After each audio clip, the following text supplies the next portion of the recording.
ರೋಗಿಗಳಿಂದ ಹಣ ಸಂಗ್ರಹಕ್ಕೆ ಮುಂದಾದ ಸಾರ್ವಜನಿಕ ಸರ್ಕಾರಿ ಆಸ್ಪತ್ರೆ.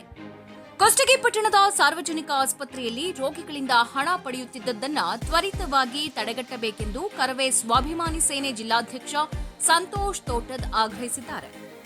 ಕುಷ್ಟಗಿ ಪಟ್ಟಣದ ಪ್ರವಾಸಿ ಮಂದಿರದಲ್ಲಿ ಸುದ್ದಿಗೋಷ್ಠಿ ನಡೆಸಿ ಮಾತನಾಡಿದ ಅವರು, ಸಾರ್ವಜನಿಕ ಆಸ್ಪತ್ರೆಯಲ್ಲಿ ವೈದ್ಯಾಧಿಕಾರಿ ಚಂದ್ರಕಲಾ ಅನ್ನುವವರು ತಾಲೂಕಿನ ನಾನಾ ಗ್ರಾಮಗಳಿಂದ ಆಗಮಿಸುವಂತಹ ಬಡ ರೋಗಿಗಳಿಂದ ಹಣ ಪಡೆಯುತ್ತಿದ್ದು, ಬಡವರಿಗೆ ನಿರ್ಗತಿಕರಿಗಾಗಿ ಸರ್ಕಾರಿ ಆಸ್ಪತ್ರೆ ಕಾರ್ಯನಿರ್ವಹಿಸೋದು. ಆದರೆ ಹೆರಿಗೆ ಚಿಕಿತ್ಸೆಗೆ 5 ರಿಂದ 10 ಸಾವಿರ ರೂಪಾಯಿ ಬೇಡಿಕೆ ಇಡ್ತಾರೆ ಅಂತ ಆರೋಪಿಸಿದ್ರು. ರೋಗಿಗಳಿಗೆ ಹೊರಗಡೆ ಮೆಡಿಕಲ್ ಶಾಪ್ನಲ್ಲಿ ಚೀಟಿ ಪಡೆದುಕೊಂಡು ಬನ್ನಿ ಅಂತ ಹೇಳ್ತಿದ್ದಾರೆ. ಕೂಡಲೇ ಇಂತಹ ಅಧಿಕಾರಿಗಳನ್ನ ಸೇವೆಯಿಂದ ವಜಾ ಮಾಡಬೇಕಿದೆ ಎಂದು ಒತ್ತಾಯಿಸಿದ್ರು. ಈ ವೇಳೆಯಲ್ಲಿ ಜಿಲ್ಲಾ ಸಂಘಟನೆ ಸಂಚಾಲಕ ಸಿದ್ದಪ್ಪ ಡಿ ಕಲಾಲಬಂಡಿ, ತಾಲೂಕಾಧ್ಯಕ್ಷ ಮರಿಯಪ್ಪ ಹಕ್ಕಲ್, ಉಪಾಧ್ಯಕ್ಷ ಮಹಾಂತೇಶ್ ಅಮರಾವತಿ ಉಪಸ್ಥಿತರಿದ್ದರು. ವರದಿ Sharanappa Lainak, Hiremannapura, Chanakya express news bureau, Kushtagi. ಮಾಧ್ಯಮದೊಂದಿಗೆ ಮಾಧ್ಯಮದಲ್ಲಿ ಹೇಳಿಕೆ ಕೊಡ್ತಾ ಇದ್ವಿ.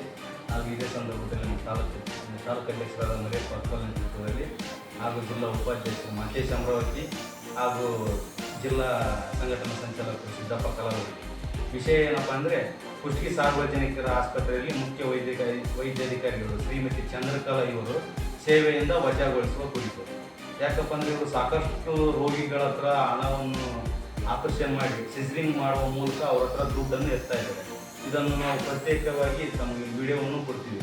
ಇವರು ಸಾರ್ವಜನಿಕರ ಹತ್ರ ಸರ್ಕಾರಿ ಆಸ್ಪತ್ರೆಯಲ್ಲಿ 500 ರೂಪಾಯಿ ಹತ್ರ ಒಂದು 5-10 ಸಾವಿರ ರೂಪಾಯಿ ದುಡ್ಡನ್ನು ವಸೂಲಿ ಮಾಡಿದ್ದು ವಿಡಿಯೋ ಸಮೇತ ತಮಗೆ ಕೊಡ್ತೀವಿ. ಇವರು ಪ್ರತಿನಿತ್ಯವಾಗಿ ಈ ನಾರ್ಮಲ್ ಆಗೋದು ಪೇಷಂಟ್ ಇದ್ರು ಬಂದು ಅವಕಾಶ ಕೊಡದೇನೆ ಪಟ್ಟಣ ಸಿಸರಿಂಗ್ ಮಾಡಿ ಸಿಸರಿಂಗ್ ಮೂಲಕ ಅವ್ರ ಹತ್ರ 5 ರಿಂದ 10 ಸಾವಿರ ರೂಪಾಯಿ ಎತ್ತಳಿ ಅಂತ ಇಲ್ಲಿ ಕುಷ್ಟಗಿ ಸರ್ಕಾರಿ ಆಸ್ಪತ್ರೆಯಲ್ಲಿ ಪ್ರತಿನಿತ್ಯ ನಡೀತಿದೆ. ಇದು ಯಾರಲ್ಲ ಪ್ರತಿನಿತ್ಯ ನಡೀತಿದೆ. ಹಳ್ಳಿ ಅಮಾಯಕರು ಬಂದಿರ್ತಾರೆ, ಅವರು 5-10 ಸಾವಿರ ರೂಪಾಯಿದಾಗ ಅದ್ರ ಹೋಗ್ಬಿಡ್ತಾ ಮುಂದಕ್ಕೆ ಹೋಗಂದ್ರಪ್ಪ ಅಂದ್ರೆ ನಮಗೆ ಭಯ ಭೀತಿಗೊಂಡು ಅವ್ರು ಏನು ಯಾಕೆ ಏನಲ್ಲ 5-10 ಸಾವಿರ ರೂಪಾಯಿ ಸುಮ್ಮನೆ ಕೊಡ್ತಾರೆ. ಸಾಕಷ್ಟು ಮಂದಿ ನಮ್ಮ ಗಮನಕ್ಕೆ ತಂದಿದ್ದಾರೆ. ಅವ್ರ ಹೆಸರು ಹೇಳೋಕ್ಕೆ ಇಷ್ಟಪಡೋಲ್ಲ, ಯಾಕಂದ್ರೆ ಅವರು ಅಮಾಯಕರು. ಹಾಗಾಗಿ ನಮ್ಮಂಥವ್ರಿಗೆ ಗಮನ ತಂದು ವಿಡಿಯೋ ಕೊಟ್ಟಾಗ ನಾವು ಎಲ್ಲರಿಗೆ ನಿನ್ನೆ DH ಅವ್ರಿಗೆ 25ಕ್ಕೆ ಮನವಿಯನ್ನು ಕೊಟ್ವಿ. ಅವ್ರ ಹತ್ರ ಎಲ್ಲ ಮನವಿ ಕೊಟ್ಟು ಈ ಥರ ಐತಂತೆಲ್ಲ ಸ್ಪಂದನವಾಗಿ ತಿಳಿಸಿದ್ರು ಕೂಡ ಅವರು ನಿರ್ಲಕ್ಷ್ಯ ವಹಿಸಿದ್ದಾರೆ.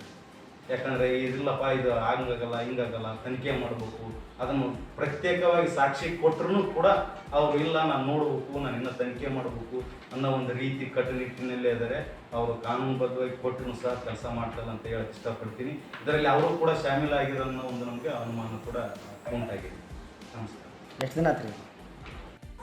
ನಾವು ಕೊಟ್ಟಂತ ಮಾಹಿತಿ ಇಷ್ಟವಾಗಿದ್ದಲ್ಲಿ ಲೈಕ್ ಮಾಡಿ, ಶೇರ್ ಮಾಡಿ, ಕಮೆಂಟ್ ಮಾಡಿ ಹಾಗೂ ಮತ್ತಷ್ಟು ಮಾಹಿತಿಗಾಗಿ ಈಗಲೇ ಸಬ್ಸ್ಕ್ರೈಬ್ ಮಾಡಿಕೊಳ್ಳಿ ಚಾಣಕ್ಯ ಎಕ್ಸ್‌ಪ್ರೆಸ್ ಯೂಟ್ಯೂಬ್ ಚಾನಲ್.